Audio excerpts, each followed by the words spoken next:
Welcome back. Prince Harry has given a new podcast interview showing off his light-hearted side. Entertainment editor Peter Ford is back. Pete, the Duke recorded this while on his solo UK trip. Yes, the podcast is called Joe Marler Will See You Now. And a lot of what we see of Prince Harry in recent years, of course, has been very intense, sometimes very angry. So I think he likes, when he can, to show off his lighter side. People sometimes say it doesn't work. He just looks like a buffoon. But he's having fun, enjoying himself. And I've got this one grab here where he talks about his name, which is quite long, quite complicated. Here's how Prince Harry explains it. Full name? Henry Charles Albert David, Duke of Sussex. It's a long one. Yeah. All right, Jake.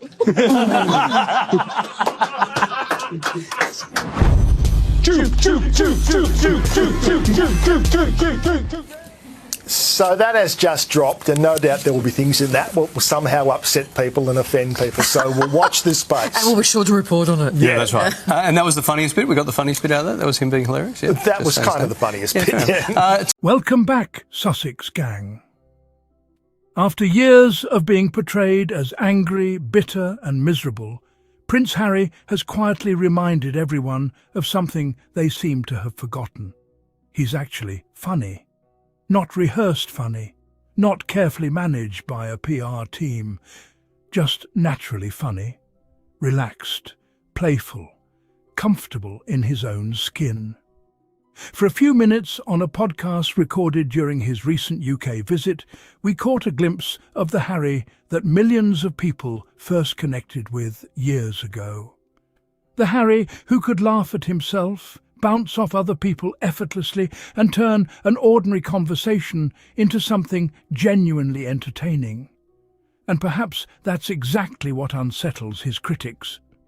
Because for years we've been told that Prince Harry is consumed by anger, that he's permanently unhappy, that he's defined by resentment, that every public appearance is another chapter in a never-ending campaign against the royal family.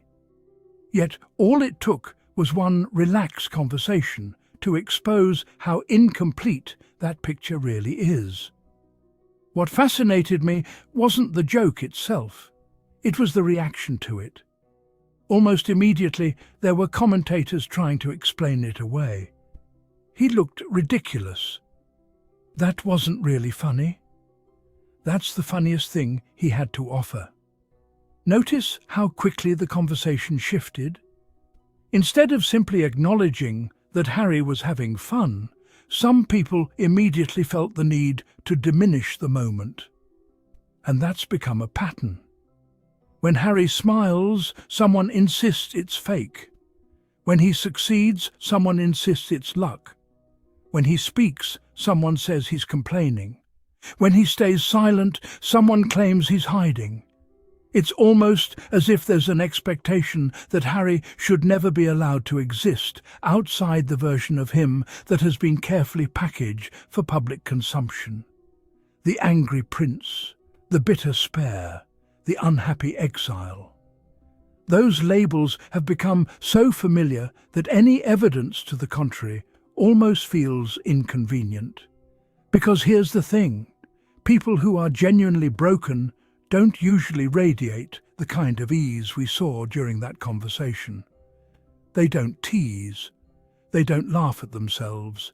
They don't comfortably bounce from one joke to another without constantly looking over their shoulder. What I saw wasn't a man pretending to be happy. I saw someone who looked free, if only for a little while. And I think that's an important distinction. We've spent years analysing Harry through the lens of conflict, the family rift, the court battles, the security fight, the documentaries, the memoir. Every conversation about him seems to begin with drama. But perhaps we've forgotten that conflict is only one chapter of someone's life. It isn't their entire personality. Long before the headlines became relentless, Harry was known for something very different. He was the prince who made children laugh, the soldier who joked with his fellow servicemen, the royal who rarely hid behind stiff formality. That warmth didn't disappear. Life simply became heavier. There's a difference. Imagine carrying the weight Harry has carried. Losing his mother in front of the entire world, serving in active combat, watching his wife become the target of relentless public attacks, fighting for what he believes is his family's safety. Most people would become more guarded after experiences like that. Not because they've lost their personality, because life changes you. Yet, despite everything, that spark is still there. It surfaces in moments like this. Not because Harry is trying to prove a point, but because humour has always been part of who he is. And maybe that's what this podcast reminded us. Not that Harry has suddenly become funny, but that he never stopped being funny. We've simply spent so many years watching him through the filter of controversy that we stop noticing the person underneath. The media often asks why Harry and Meghan seem happier in California. Perhaps moments like these provide part of the answer. People tend to laugh more when they feel safe. People tend to relax when they don't feel like every word will be weaponized against them. People become themselves when they're no longer performing for an institution or trying to meet impossible expectations.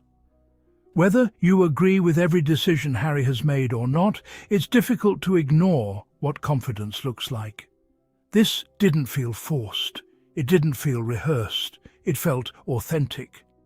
Ironically, the same people who accuse Harry of chasing attention couldn't stop talking about a podcast that was never intended to be controversial in the first place. That says a lot. Harry doesn't have to manufacture headlines anymore. Simply being himself is enough. And perhaps that's why these quieter moments matter so much. They're not designed to change public opinion overnight. They're reminders. Reminders that the man behind the headlines is still human, still capable of laughing, still capable of finding joy, still capable of showing warmth despite years of criticism. For me, that's the biggest takeaway. This wasn't just a funny podcast appearance. It was a reminder that people are always more complicated than the stories told about them. Prince Harry is not just the lawsuits. He's not just the interviews. He's not just the documentaries. He's also the man who laughs too hard at his own jokes, who enjoys making other people smile, who still carries the same mischievous energy people admired long before the world became obsessed with every decision he made. Maybe that's why this moment resonated with so many people. It wasn't because it was extraordinary, it was because it felt real. And sometimes authenticity is the most powerful headline of all. So I'd love to hear your thoughts, Sussex Gang. Did this podcast remind you of the Harry we used to see more often? Or do you think the media has spent so long pushing one version of Prince Harry that many people have forgotten who he has always been? Share your thoughts in the comments below. If you enjoyed today's discussion, don't forget to like this video, subscribe to the channel, and if you'd like to support our work, you can always use the Super Thanks button. As always, thank you for watching, thank you for being part of this amazing Sussex gang, and I'll see you in the next discussion.